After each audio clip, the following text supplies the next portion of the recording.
Go'yo bu sportchining yuragi ko'kragidan yulib olinib, asosiy orzusidan mahrum bo'lgandek edi. Tasavvur qil. Sen kuchliroqsan. Tanangizdagi har bir hujayra bilan g'alabani his qilasiz.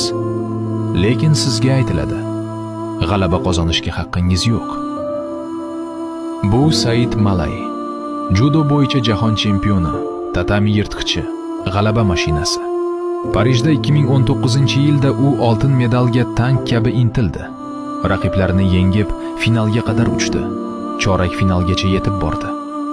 Va mana haqiqat lahzasi. Sport emas, siyosiy lahza.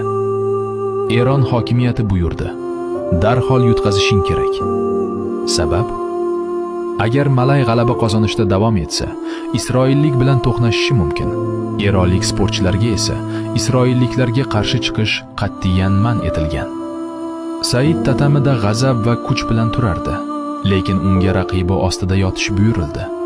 Va u jahon chempioni, ko'zlarida yosh bilan ataylab reytingning ikkinchi yuzligidagi qozoq Ruslan Musayevga yutqazdi.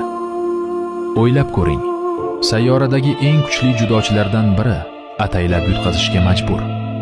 Zaif bo'lgani uchun emas, xato qilgani uchun emas, balki siyosat sportdan kuchliroq bo'lgani uchun. Ana shunda Said tushundi: eng og'ir kurash o'z zanjirlaring bilan kurashdir.